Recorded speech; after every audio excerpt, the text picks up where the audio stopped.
Hello student, welcome back my YouTube channel math with rocks. आज हम आप लोगों से डिस्कस करेंगे एडवांस कैलकुलस का unit second BSc second year का पंडित रविशंकर यूनिवर्सिटी के 2018 के क्वेश्चंस। इसमें मैंने 19, 20, 21, 22 के क्वेश्चन डिस्कस कर लिया है। आज हम डिस्कस करेंगे आप लोगों से 18 का क्वेश्चंस। 2018 में जो क्वेश्चंस आए हुए हैं, दो थ्योरम्स हैं आपके पास और एक क्या है, कंटिन्यूटी का क्वेश्चन है। कंटिन्यूटी एंड डिफरेंशियबिलिटी से रिलेटेड क्वेश्चंस है। थ्योरम क्या है, सबसे पहले मैं उसको डिस्कस करूंगा, देन आपका कंटिन्यूटी और डिफरेंशियबिलिटी के क्वेश्चंस को डिस्कस करूंगा। तो थ्योरम जो है आपकी, इस थ्योरम से हमारा अगर कोई फंक्शन एफ एक्स है, कंटिन्यूअस है ऑन ए बी में, then attains supremum and infimum at least once on A b, at least once in a b. Means question बोल रहा है कि अगर आपके पास कोई फंक्शंस है, अगर किसी भी क्लोज इंटरवल ए बी में क्या है, कंटिन्यूअस है, तो आप इसके पहले आपने अगर मेरा वीडियो देखा होगा तो मैंने बाउंडनेस थ्योरम के बारे में डिस्कस किया है कि बाउंडनेस थ्योरम क्या बोलती है। अगर कोई भी function close interval A B में कंटिन्यूअस है तो क्या होता है, उस इंटरवल में बाउंडेड होता है। मीन्स अगर कोई फंक्शन बाउंडेड हो गया, अगर आप देखोगे थोड़ा, मान लो फॉर एग्जाम्पल के लिए, अगर आपके पास ये इंटरवल है ए एंड बी में, फंक्शन कंटिन्यूअस है, तो ए और बी में मान लो इंटरवल है, तो फंक्शन अगर कंटिन्यूअस है इंटरवल ए और बी में, एफ ऑफ एक्स अगर कंटिन्यूअस है, तो क्वेश्चन बोल रहा है बाउंडनेस थ्योरम से इसमें बाउंडेड हो जाएगा। अब ग्राफ कैसा बने, हो सकता है ग्राफ ऐसे बन जाए, ऐसे बन जाए, ठीक, या कैसे भी ग्राफ बने, लेकिन बाउंडनेस थ्योरम से हमारा फंक्शन क्या हो जाएगा, बाउंडेड हो जाएगा। अगर बाउंडेड हो गया तो उसका मतलब हुआ कि उसका सुप्रीमम किसी भी पॉइंट पर उस फंक्शन का सुप्रीमम अटेंड करेगा और किसी भी पॉइंट पर उस फंक्शन का इन्फीमम अटेंड करेगा। तो इसी से रिलेटेड हमारा इस थ्योरम्स का प्रूफ है। इसको जनरली हम मोंटेस थ्योरम भी बोल सकते हैं कि हमारा अगर फंक्शन कंटिन्यूअस है किसी भी क्लोज इंटरवल ए बी में, तो देन वो एटलीस्ट वंस उस इंटरवल में, यानी क्लोज इंटरवल ए बी में एटलीस्ट वंस क्या करने वाला है, सुप्रीमम और इन्फीमम को अटेन करने वाला है। तो इसका प्रूफ हम देखते हैं। तो मैंने इसको नोट किया है यहाँ पास, जैसे टाइम कम लगे। तो यहाँ पास हमने क्या, सबसे पहले गिवन क्या था, एफ ऑफ एक्स हमारा क्या है, कंटिन्यूअस है। यहाँ पास एफ ऑफ एक्स भी है continuous on A b, then f is bounded on A b. ये कहाँ से हुआ इसको बाउंडेड बोले, बाय बाउंडनेस थ्योरम। ठीक, अगर आपको समझना है कैसे बाउंडेड होगा तो आप बाउंडनेस थ्योरम सर्च करोगे हमारे चैनल में जाके, आपको पता चल जाएगा। अगर ये बाउंडनेस थ्योरम से बाउंडेड हो गया तो देन ये supremum and infimum on A b क्या करेंगे, एग्जिस्ट करेंगे। मींस उस फंक्शन का सुप्रीमम भी अटेंड करने वाला है एंड इन्फीमम भी अटेंड करने वाला है ए बी में। एफ एक्स कंटिन्यूअस है ए बी में, एफ हमारा क्या हो गया, बाउंडेड हो गया। अगर एफ बाउंडेड हो गया तो उसका सुप्रीमम एंड इन्फीमम दोनों क्या करेंगे, एग्जिस्ट करेंगे ए बी में। अब मान लो कि उसका जो सुप्रीमम है उस फंक्शंस का तो क्या है, यू है। मैंने मान लिया let u equal to supremum of f and l equal to infimum of f on A b. मैंने मान रखा है कि यू क्या है, उस फंक्शंस एफ का सुप्रीमम है, एंड एल क्या है, उस फंक्शंस एफ का इन्फीमम है। अब हमें क्या शो करना है, we have to show that f attains its bound, that is एक पॉइंट मिलना चाहिए ए और बी के बीच में जिसपे हमारा यू की वैल्यू मिले। Means f of alpha equal to u हो जाए and beta, f of beta equal to क्या हो जाए, एल। एल मतलब हमने क्या मान लिया, इन्फीमम ऑफ एफ। अल्फा पे किसकी वैल्यू मिले, सुप्रीमम दे रहा है। मैंने मान लिया कि अगर यू सुप्रीमम एफ अटेन कर रहा है, मतलब अगर मैं इसको रफ करके आपको समझाना चाहूँ, मैं क्वेश्चन रफ कर रहा हूँ, आप सेकेंड क्वेश्चन भी नोट डाउन कर लेना, मैं दोनों क्वेश्चन रफ कर दे रहा हूँ। तो मैं अगर इसको बायोग्राफिकल बताना चाहूँ तो क्वेश्चन ऐसा बोलना चाह रहा है कुछ कि ये मान लो आपके पास ये इंटरवल है ए है और ये बी है। ठीक, अगर आपने मान लिया कि u हमारा इसका सुप्रीमम है, फॉर एग्जांपल के लिए मान लो यहाँ आपका u मिल रहा है, यहाँ आपका l मिल रहा है, तो ऐसा बोल रहा है कि एक आपको a और b के बीच में से, इस और a और b के बीच में एक अल्फा मिलेगा, एक बीटा मिलेगा। अब ये जरूरी नहीं है कि अल्फा पहले मिल जाए बीटा बाद मिल जाए, अल्फा और ए बराबर नहीं हो सकते, ये कहीं के भी पॉइंट हो सकते हैं। तो हमें क्या मिलेगा, there exist alpha and beta belong to a b such that, ये फंक्शंस है। तो यहाँ पास जो ए यू है, तो यहाँ पास हमें मिलेगा क्या, F of alpha, F of alpha equal to U मिल जाए, और बीटा पे मान लो क्या मिल जाए, F of beta equal to क्या मिल जाए, एल मिल जाए। ये फंक्शन ऐसे कुछ बन गया, ऐसे मान लो आ गया ये फंक्शन। ठीक, ऐसे तो ये देख रहे हैं यहाँ सुप्रीमम मतलब सबसे बड़ी वैल्यू, और ये इन्फीमम इन सबसे छोटी वैल्यू, ऐसे मान लो। ठीक, मतलब सिंपल सा बोला जा रहा है इसमें कि हमारे पास एक पॉइंट मिलेगा, एक पॉइंट अल्फा और बीटा ए और बी के बीच मिलेंगे, जिसपे यू की जो अल्फा एफ ऑफ अल्फा होगा यू होगा, f of beta equal to क्या होगा एल होगा, मीन्स अल्फा बीटा ए और बी के बीच से मिलने वाले हैं। ठीक, अब इसके बाद now u equal to supremum of f, u को हमने सुप्रीमम एफ माना है ए बी में।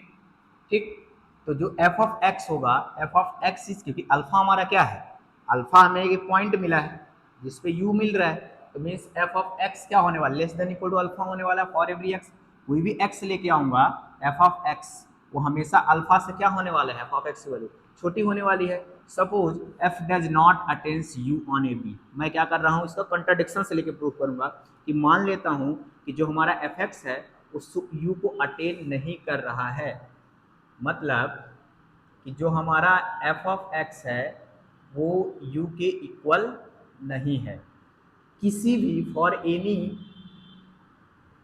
Any x belong to close interval A b, कोई भी एक्स के लिए हमारा एफ ऑफ एक्स यू के इक्वल नहीं है। मतलब फंक्शंस हमारा जो मैंने मान के चला था कि हमारा जो सुप्रीमम है वो यू है, मतलब कोई भी एक्स हमें क्लोज इंटरवल ए बी से नहीं मिल पा रहे हैं जिनके इक्वल हो जाए एफ ऑफ एक्स, मतलब ऐसा मान के चल रहे हैं हमारा सपोजिशन है कि suppose F does not attains u on A b, मान लो एफ यू को अटेन नहीं कर रहा है, मतलब ऐसा होगा अगर u और एफ एक्स इक्वल नहीं है, F of x is not equal to u है, इसका मतलब है कि f of x minus sorry u minus F of x करूंगा तो ये भी नॉट इक्वल टू जीरो होगा।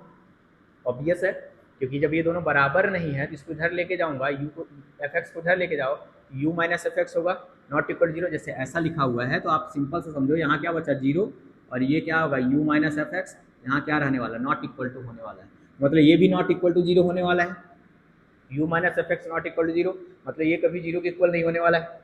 अब आपको पता होगा कि यू हमारा क्या है, कोई कांस्टेंट नंबर रहा होगा, नंबर या फिर कांस्टेंट रहा होगा, कांस्टेंट नंबर रहा होगा, तो हमें पता होता है कि u हमारा क्या है, कांस्टेंट फंक्शन क्या होता है, कंटिन्यूअस होता है, और ऑलरेडी हमें पता है f of x continuous given है। ठीक, तो u minus F F x भी क्या हो गया, कंटिन्यूअस हो गया। ठीक, तो यहाँ क्या लिखा, since u is a constant it is continuous, u constant है इसका मतलब है क्या हो गया, कंटिन्यूअस हो गया।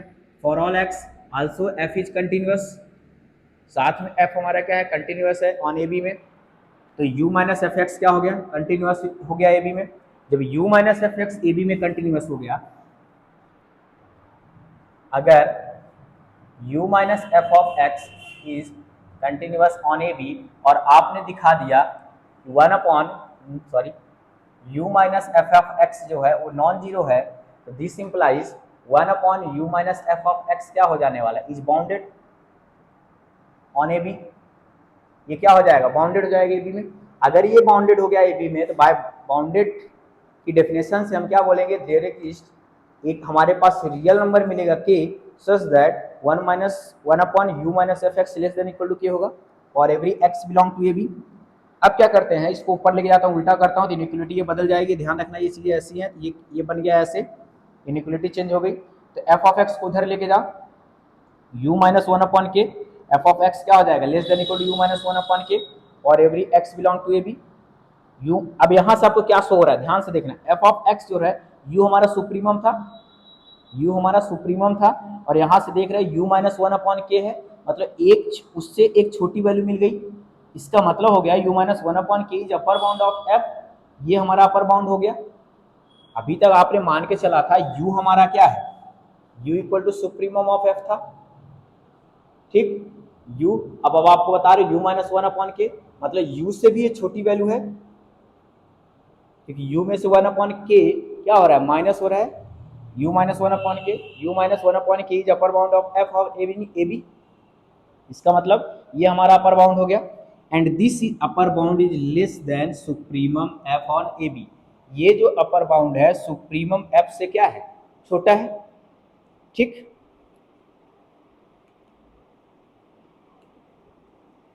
ठीक, इसका मतलब हो गया कि this is a contradicts our supposition.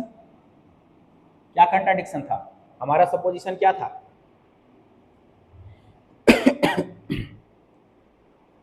हमारा सपोजिशन था u equal to supremum of f, तो यहाँ से मैं लिख रहा हूँ this implies this is contradicts our hypothesis. ये हमारे हाइपोथेसिस को क्या कर रहा है, कंट्राडिक्ट कर रहा है, that u is supremum of f on A b. ये क्या बोला कि ये वाली फैक्ट जो आई कि u माइनस वन अपॉन के जो अपर बाउंड बना, जो सुप्रीमम ऑफ f को क्या कर रहा है, कंट्राडिक्ट कर रहा है। इसका मतलब हुआ कि our supposition, our assumption is wrong. हमारा जो एजम्पशन था यानी जो हमारा सपोजिशन था वो हम क्या हो गया, रॉन्ग हो गया। तो there must exist this imply, जैसे हमने मान के चला था suppose F does not attains u at a b, हमने मान के चला था कि f does not attend u, f जो होगा किसी भी एक्स के लिए यू को अटेंड नहीं कर पाएगा। इसका मतलब हमारा सपोजिशन क्या हो गया, रॉन्ग हो गया। तो हेंस आवर सपोजिशन क्या हो गया, रॉन्ग हो गया। Hence there must exist alpha belong to a b, hence there must exist alpha belong to AB such that f of alpha बराबर क्या हो जाए, u होगा। मतलब हमारे पास एक अल्फा मिल ही जाएगा जिसके लिए f ऑफ अल्फा किसके इक्वल हो जाए, u के इक्वल हो जाए।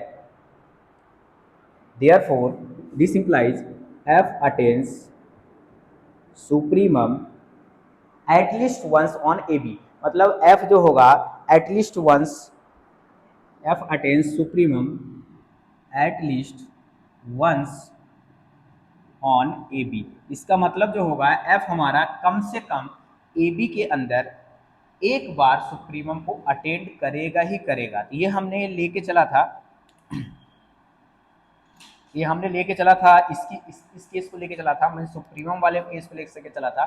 सिमिलरली आप क्या कर सकते हो, इन्फीमम वाले केस को भी लेके चल सकते हो। तो मैं इसको सिमिलर, आप अगर इसको यूनिवर्सिटी एग्जाम में लिखना है सिमिलरली करके लिख सकते हो, दोनों करोगे तो थोड़ा बड़ा हो जाएगा। सिमिलरली देयर मस्ट एग्जिस्ट,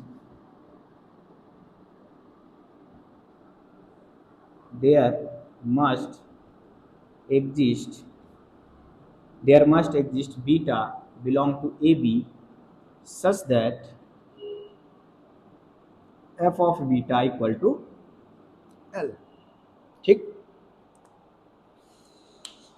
ठीक, और ये L किसके इक्वल है, इन्फीमम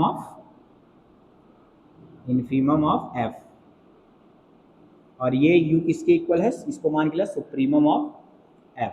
तो ये आपका था मोंटेस थ्योरम का प्रूफ, मीन्स जो फर्स्ट थ्योरम थी उसका ये प्रूफ हो गया, हमारी थ्योरम प्रूफ हो गई कि हमारे पास एक अल्फा बीटा जरूर एग्जिस्ट करेंगे जिनके लिए एफ ऑफ अल्फा यू के इक्वल होगा और एफ ऑफ बीटा जो होगा वो एल के इक्वल होगा, मतलब इन्फीमम के इक्वल होगा। तो मैंने प्रूफ कैसे किया, सबसे पहले मैंने दिया था एफ ऑफ एक्स हमारे पास कंटिन्यूअस फंक्शन है। अगर एफ ऑफ एक्स कंटिन्यूअस है क्लोज इंटरवल ए बी में by boundedness theorem, f of x क्या हो जाएगा, बाउंडेड हो जाएगा ए बी में।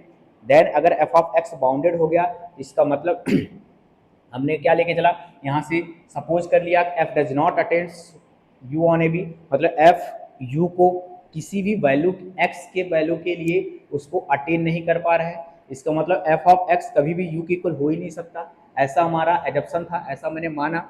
F of x not equal to u हुआ, अगर f of x not equal to u हुआ इसका मतलब u minus f x is not equal to zero होगा। इसका मतलब u minus f x is not equal to zero हुआ तो u is a constant function, constant function is continuous, f of x is also given is continuous functions, f of x continuous function दिया गया है theorem में। तो इसका मतलब u minus f x हमारा क्या हो गया, u minus f x continuous हो गया ए बी में। वन फिर then one upon u minus f x क्या हो जाएगा, बाउंडेड हो जाएगा ए बी में। अगर u minus f x bounded है, बाय बाउंडेड की डेफिनेशन से किसी भी नंबर से क्या होगा, हमेशा लेस देन इक्वल टू होने वाला है। इनइक्वलिटी लगाया, यहाँ से हमें ये पता चला कि u माइनस वन अपॉन के क्या बन रहा है, एफ एक्स का अपर बाउंड बन रहा है ए बी के अंदर, लेकिन हमने तो मान के चला था कि u हमारा अपर बाउंड है, उससे छोटा मिल गया। इसका मतलब हमारा एजप्शन को क्या कर रहा है, कंट्राडिक्ट कर रहा है। अगर हमारे एजप्शन को कंट्राडिक्ट कर रहा है इसका मतलब हमने रॉन्ग सपोजिशन था हमारा। इसका मतलब हमें एक अल्फा जरूर मिलेगा ए और बी के बीच में, जिसके लिए एफ ऑफ अल्फा यू होगा, मतलब सुप्रीमम अटेंड करेगा। और सिमिलरली अगर हम इसको बीटा को लेके चलेंगे तो यहाँ क्या लेके चलना है, suppose F does not attains U की जगह क्या लेना है अब की बार L on A B, U L को अटेंड नहीं करेगा, देन इसको प्रोसीड करेंगे। ठीक, तो ये था हमारा first question. Then second question हमारा जो है कंटिन्यूटी एंड डिफरेंशियबिलिटी का है। ठीक, सेकेंड क्वेश्चन जो है आपका कि सो दैट द फंक्शंस, मैं इसको रफ कर दे रहा हूँ। आई होप आपको अच्छे से समझ में आया होगा, नहीं अगर समझ नहीं आएगा एक बार और जाके वीडियो को देखो तो चीज़ें क्लियर होंगी, एक एक स्टेप क्लियर हो जाएगा आपको अगर अच्छे से सोचोगे तो।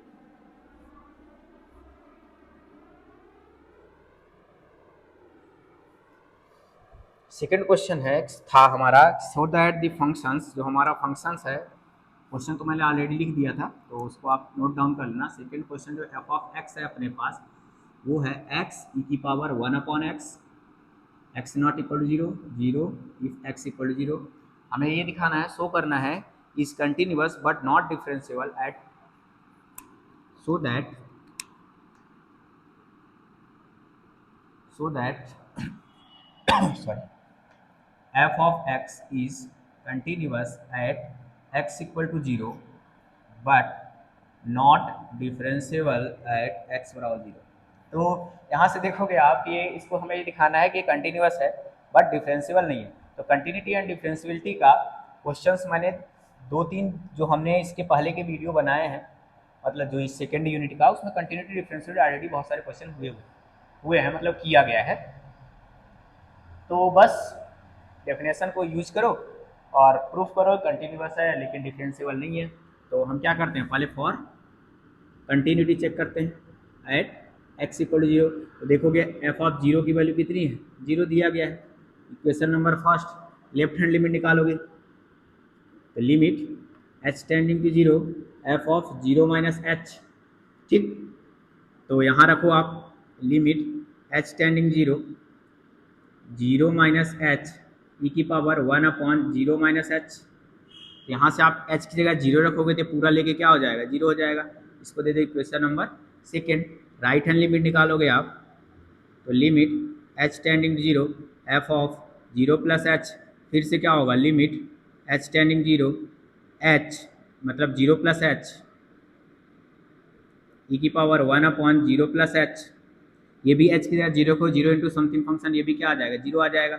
इक्वेशन नंबर क्या आ जाएगा, थर्ड। तो यहाँ से आप देखोगे from equation 1, 2 and 3 LHL equal RHL equal to f of 0, hence f of x is continuous at x बराबर 0। इसका मतलब f of x हमारा कंटिन्यूअस हो गया जीरो पे। अब हम आते हैं फॉर डिफरेंशियबिलिटी के लिए,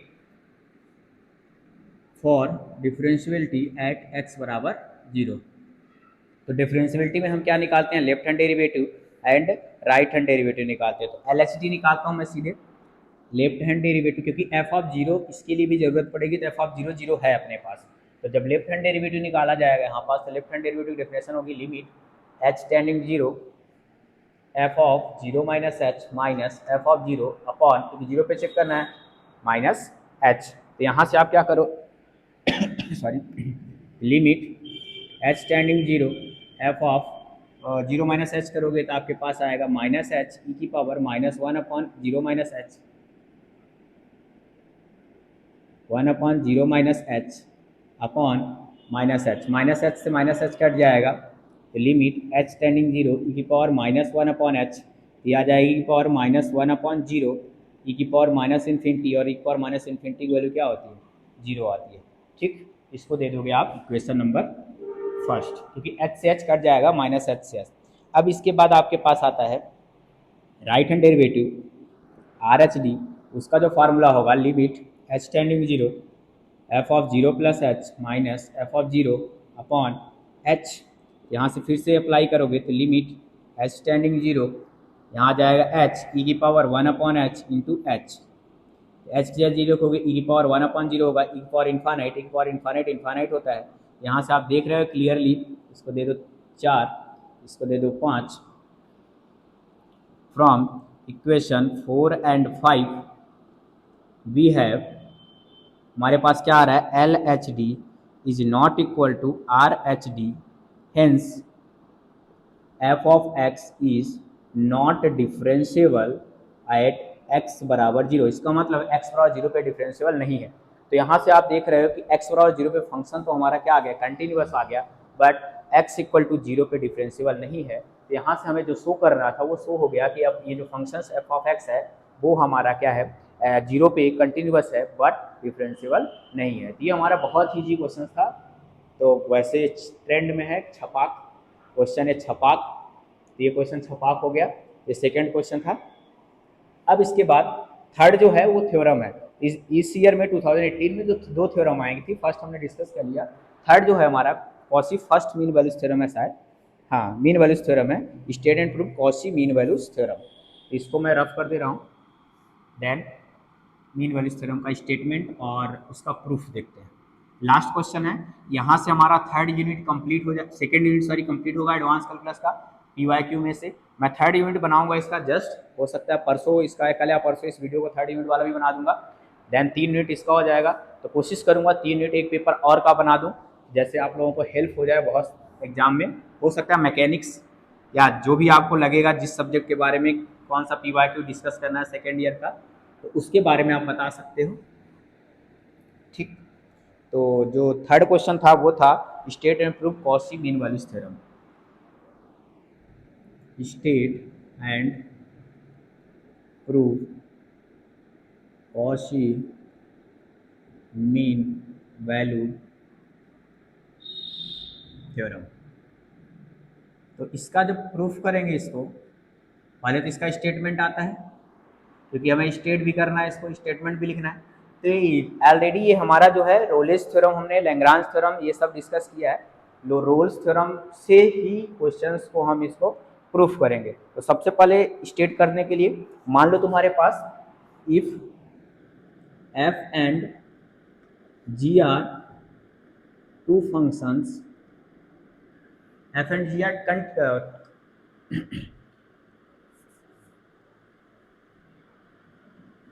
इफ टू फंक्शन, ऐसे लिखते हैं, F and G are defined on close interval A B. दो फंक्शन है, एक एफ है और एक जी है, जो एक क्लोज इंटरवल ए बी में क्या है, डिफाइन है, मीन्स परिभाषित है, उसको डिफाइन किया गया है, जो सर्टेन कंडीशन को सेटिस्फाई कर रहा है। फर्स्ट कंटिन्यूअस, दोनों की बात हो रही, बोथ, दोनों एफ और जी, ठीक, close interval on A b are continuous on close interval A b. यह रोल्स थ्योरम का पहली कंडीशन थी, वहाँ दो फंक्शन नहीं होते थे, वहाँ सिर्फ और सिर्फ एक ही फंक्शन होता था, या फिर एफ होता था या फिर जी होता था, एक ही फंक्शन होता था, एफ होता था, तो वो कंटिन्यूअस होना चाहिए बी में, फिर ओपन इंटरवल में डिफरेंशियल होना चाहिए। ठीक, तो सेकंड पहली कंडीशन तो हो गई, कंटिन्यूअस होना चाहिए। Second condition differential on open interval A b, open interval A B में क्या होना चाहिए, डिफरेंशियल होना चाहिए। Third condition g dash x, मतलब डेरिवेटिव इसका जीरो नहीं होना चाहिए किसी भी एक्स के लिए ए बी में, ठीक, for any x belong to open interval A b, मतलब किसी भी एक्स के लिए जी वाले का डिफरेंशियल, किसी भी एक्स के लिए जो डिफरेंशिएट करो तो जी एक्स उस पर जीरो नहीं होना चाहिए। तो ये कंडीशन इंपॉर्टेंट है, ध्यान रखना वाला चीज़। Open close interval A B में दोनों एफ एंड जी दोनों क्या होने चाहिए, कंटिन्यूअस होना चाहिए। सेकंड डिफरेंशियल होना चाहिए ओपन में। थर्ड जी डैश एक्स नॉन जीरो होना चाहिए, मतलब जिसका जो जी का डेरिवेटिव है किसी भी एक्स के लिए जीरो नहीं होना चाहिए, ठीक। तो then there exist,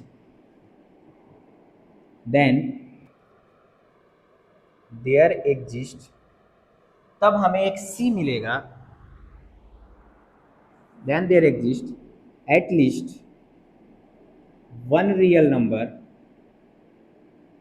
C belong to AB such that इन दोनों AB के बीच से, ओपन AB के बीच में C मिलेगा जो इस प्रकार होगा, such that F of B minus F of A upon ji of B minus ji of A equal to F dash C upon G dash C, ये होना चाहिए। ठीक, F dash C upon G dash C. अब statement पहले तो आप clear कर लो, statement आपको क्लियर हुआ है कि नहीं हुआ है। तो स्टेटमेंट में कुछ नहीं है, रोल्स थ्योरम हमारी 11th-12th से स्टार्ट हो जाती है। अब इसका आता है हमारा प्रूफ। ये हमारा स्टेटमेंट था। स्टेटमेंट फिर से मैं एक बार रिकॉल करता हूँ, आप ध्यान से सुनना। पहले हमने दो फंक्शन लिया, एक फंक्शन f लिया और एक फंक्शन हमने लिया g। f और g दोनों क्या हैं, क्लोज इंटरवल में, क्लोज इंटरवल दोनों तरफ से क्लोज रहेगा में कंटिन्यूअस हैं। फिर ओपन इंटरवल मतलब बाउंड्री पर डिफरेंशियलिटी नहीं चेक करना है, सिर्फ और सिर्फ ओपन में ए बी में क्या होना चाहिए, डिफरेंशियल होना चाहिए। और सबसे इंपॉर्टेंट चीज़ है कि g का जो डेरिवेटिव है किसी भी x के लिए उस इंटरवल में 0 नहीं होना चाहिए, तब हमें एक at least one real number c मिलेगा a और b के बीच से, जिसके लिए f of B minus F of A g B minus g upon f dash c. Rolle's theorem क्या था, अगर उसको मैं रिकॉल करवाऊं रोल्स थ्योरम, तो रोल्स थ्योरम सारी चीजें सेम ही थी। यहां पास क्या होता था रोल्स थ्योरम में, there exist C F dash C होता था, F dash C equal to 0 आता था। ठीक, फिर एक और आता था F B minus F A upon B minus A equal to F dash C होता था, और लैग्रांज थ्योरम थी। तो रोल्स के बाद लैग्रांज थी। तो हम क्या करते हैं इसको प्रूफ करने के लिए, सबसे पहले एक फंक्शन को कंसीडर करते हैं। Consider a function phi x. हमने एक फंक्शन को डिफाइन कर रहा हूँ, जो हमारा फाई एक्स है वो किस तरीके से consider function on A B लिखना, on close interval A B किस तरीके से होगा कि फाई एक्स जो होगा हमारा एफ एक्स और phi x equal to F of x plus A ji of x. इसको देंगे क्वेश्चन नंबर फर्स्ट। मतलब f x and g x का क्या है, लीनियर कॉम्बिनेशन है। जो एफ एक्स हमारा फंक्शन से यहाँ है, जो हमारा जी एक्स है उसका दोनों का क्या है, लीनियर कॉम्बिनेशन है, मतलब दोनों का सम है। ठीक, हमने एक फंक्शन को कंसीडर कर लिया। और ये ए जो हमारा यहाँ है, where A is a constant, A कोई भी कांस्टेंट हो सकता है, वेयर ए इज कांस्टेंट। अब किसी भी तरीके से आप इसमें ऐसा कोशिश करो कि रोल्स थ्योरम को अप्लाई करने के लिए मतलब अब ये हम कांस्टेंट लिए हैं, रोल्स थ्योरम अप्लाई करना चाह रहे हैं इसमें, कैसे किसी भी तरीके से रोल्स थ्योरम को अप्लाई करना है, तो हमें ए कांस्टेंट जो है ए को भी डिटरमाइन करना है। ठीक, नाउ वी डिटरमाइन ए,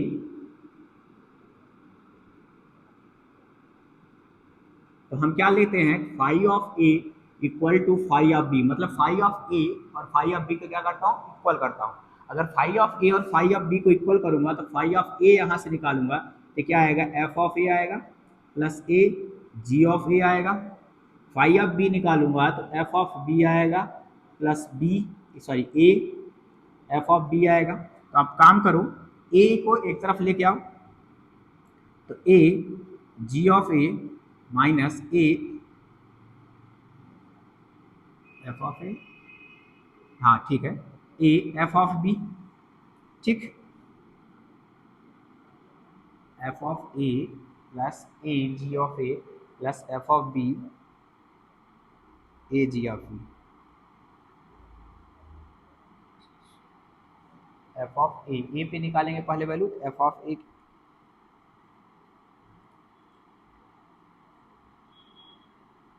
ठीक है। तो यहां से अपने पास आएगा, सॉरी एक मिनट, ये गड़बड़ बात है, F of b g of b आएगा, सॉरी ठीक है, अब ठीक है।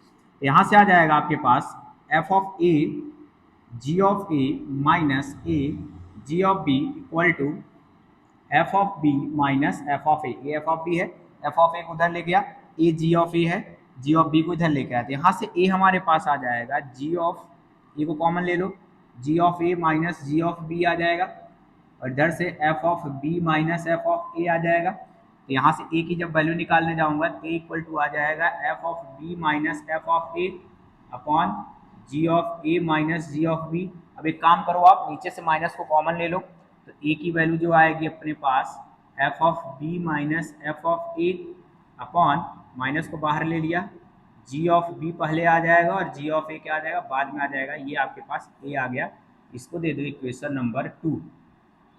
ये आपके पास इक्वेशन 2 आ गया। हमने ए को डिटरमाइन कर लिया। अब यहां से आपको क्लियरली पता होगा ये एग्जिस्ट कर जाएगा, जी ऑफ ए और जी ऑफ बी इक्वल नहीं होंगे। इसको मैं रफ कर रहा हूं।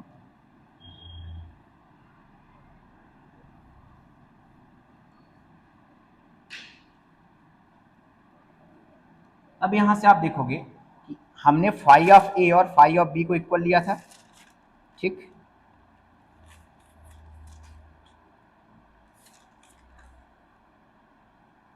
ठीक, फाई क्या था हमारा, now phi is continuous on close interval A b. अब सोचो फाई कैसे कंटिन्यूअस होगा ए बी में, क्योंकि फाई कंटिन्यूअस है being the sum of continuous function is continuous. Simple सा देखा जाए, F is continuous, G is continuous, A constant, दोनों फंक्शंस का सम क्या हो जाएगा, कंटिन्यूअस हो जाएगा। Sum of two continuous function is continuous, इसका मतलब being the sum of continuous function is continuous, this implies phi is continuous on close interval A B. Similarly phi is differentiable on open interval A b, same reason, being the sum of differentiable function is differentiable, मतलब यहाँ बगल में लिख दे रहा हूँ, since f is differentiable, g is differentiable and a is differentiable, constant है, ठीक। This implies f plus ag is differentiable, sum of two differentiable function is differentiable। Similarly continuity के लिए भी हो जाएगा, f is continuous, g is continuous, a is continuous, f plus ag is continuous, f is differentiable।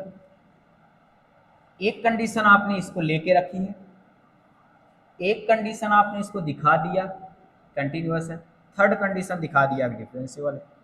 अब आप आ गए इसमें roles theorem में। रोल्स थ्योरम यही तो होता है, ये क्या कर रहा है, रोल्स थ्योरम की सारी कंडीशन को सेटिस्फाई कर दिया।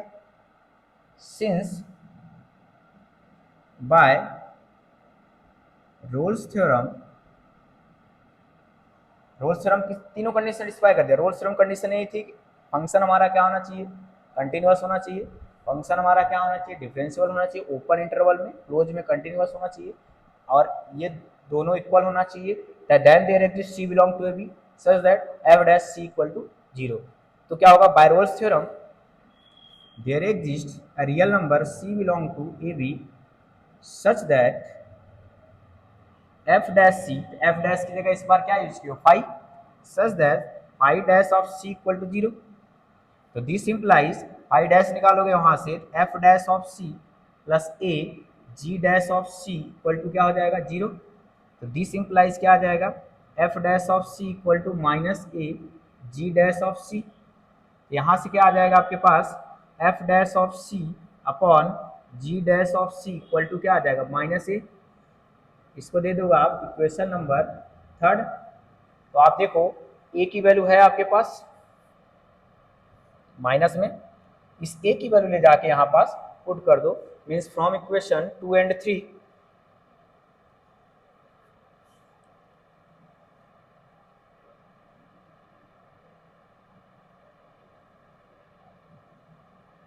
ठीक, यहां से आ जाएगा, now from equation 2 and 3 F dash of C upon G dash of C equal to minus A की वैल्यू अपने पास है, F B minus F A upon G B minus G A, और यही तो हमें प्रूफ करना था।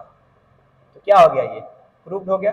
इस तरीके से जो इस साल आए हुए तीनों क्वेश्चन है हमने प्रूफ कर दिया। तो इस तरीके से आपका एडवांस कैलकुलस का जो सेकेंड यूनिट था, continuity differentiability means function of one variables and Rolle's theorem, Lagrange theorem, boundness theorem, Montes theorem, ये सारे theorems, intermediate values theorem, continuity and differentiability के सारे क्वेश्चन हमने डिस्कस किए।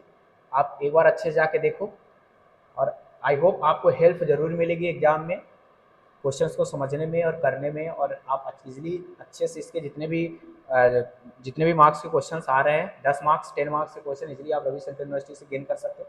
अदरवाइज आप किसी भी यूनिवर्सिटी में अगर पढ़ रहे हो, अगर क्वेश्चंस इस तरीके से आ रहे हैं तो आप इजीली आपको चीज़ें समझ में आएंगी अगर आप अच्छे से देखोगे। तो thank you so much, happy learning.